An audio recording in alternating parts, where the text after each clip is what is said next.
Magandang araw po mga kapuntos, at sa araw na ito po meron po akong tampok na video para sa inyo at sana ay magustuhan ninyo.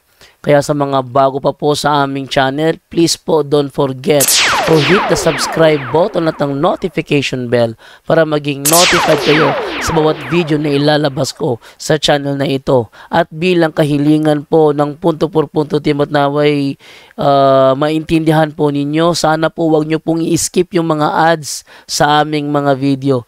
Sa maliit na bagay na po na yan, malaking tulong po yan sa ating programa at sa ating ministry. Sana po maunawaan po ninyo. Maraming salamat po, kaya wag na po natin patagalin. Simulan na po natin.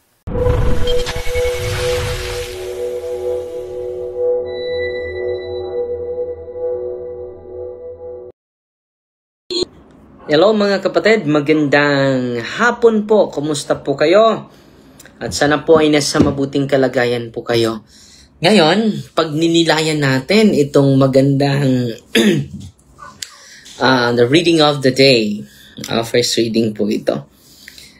A reading from the book of Isaiah, chapter 55, verse 10 to 11. That says the Lord, just as from the heavens the rain and snow come down, and do not return there till they have watered the earth, making it fertile and fruitful, giving seed to one who sows, and bread to the one who eats.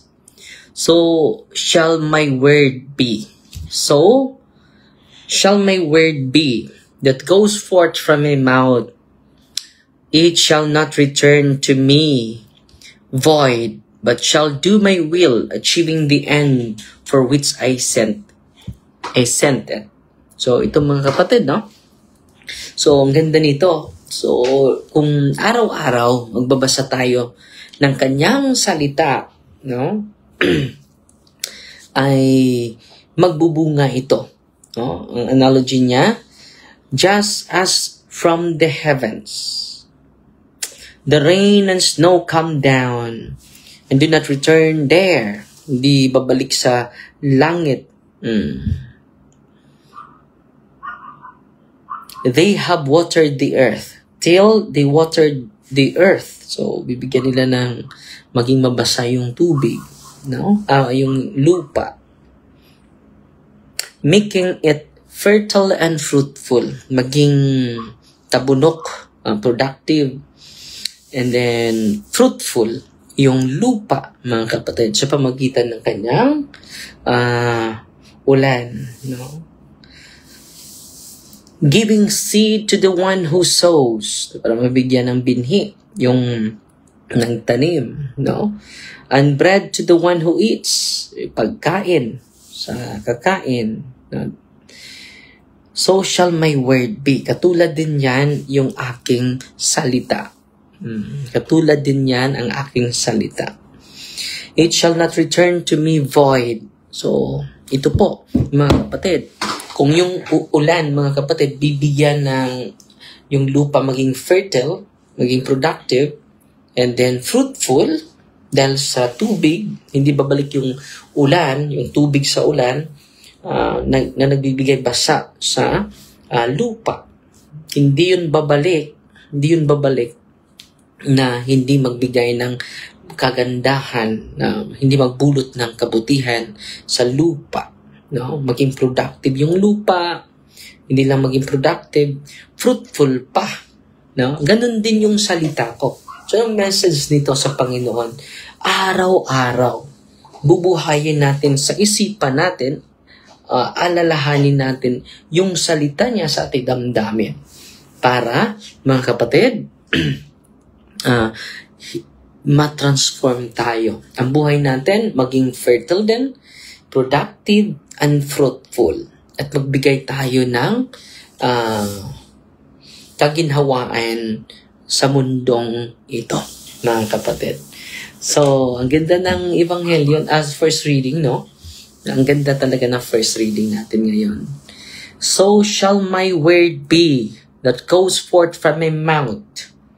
It shall not return to me void. Hindi ito babalik sa atin na walang epekto, no, walang magandang dulot sa atin, but shall do my will. So, kusa na mapinitreat yung kalooban ng ating Panginoon, achieving the end for which I sent it. No? Ang ganda, mga kapatid. Sana po sa mga chaos na nangyari sa ating buhay, mga chaos na nangyari sa ating paligid, let us anchor our day to the Word of God.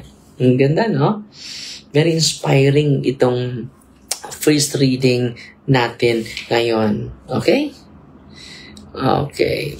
So, salamat tayo sa mga star senders natin ngayon. Suzuki B. Rizal.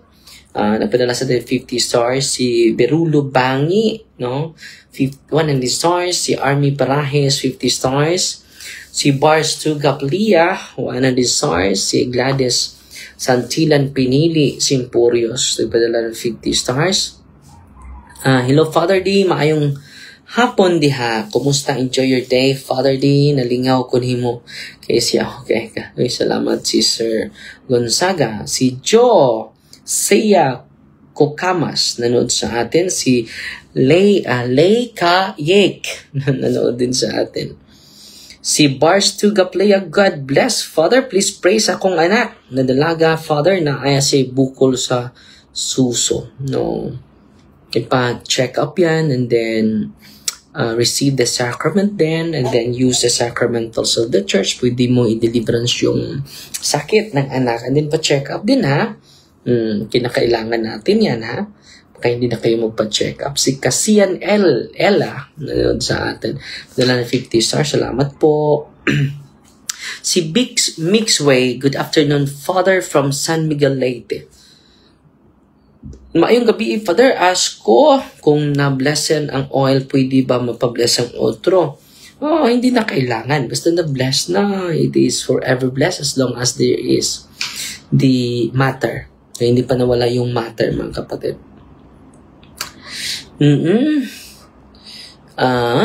Si Maria Lourdes Timbal nanood sa atin ngayon.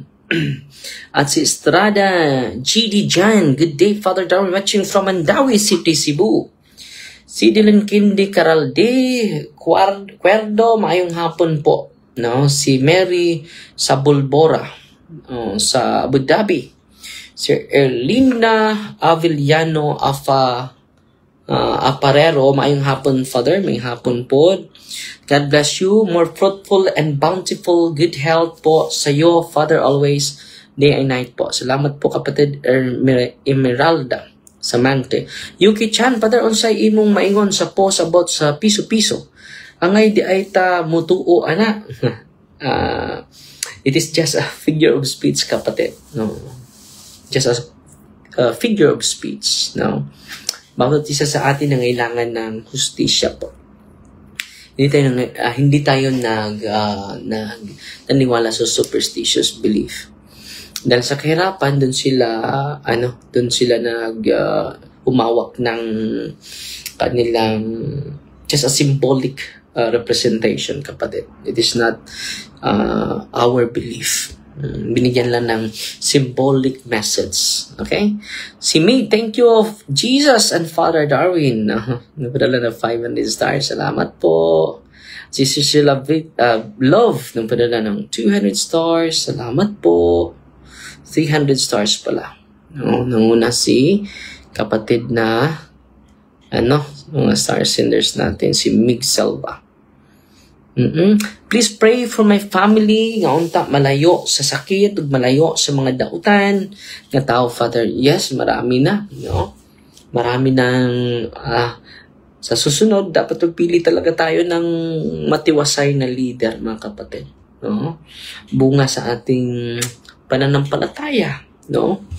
Nga ang gulo ng mundo natin, no? At ngayon din, no? Wala na tayong PhilHealth, no? Grabe ng mga tao ngayon, no?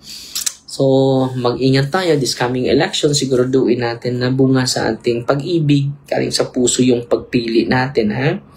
Huwag na kayo mag-away sa politics, no? Hindi dapat kailangan. Please pray to our beloved former president. Oh, yes, let us pray. It's the ritual mix.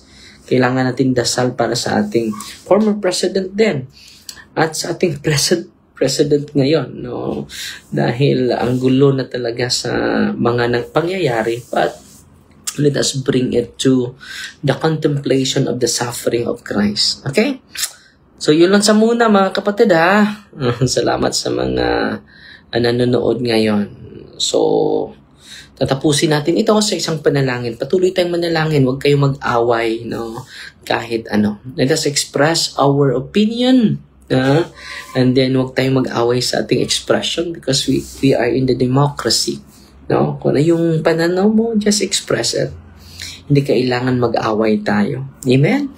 Let us pray one another na yung kalooban ng Panginoon ang mag-prevail. Okay?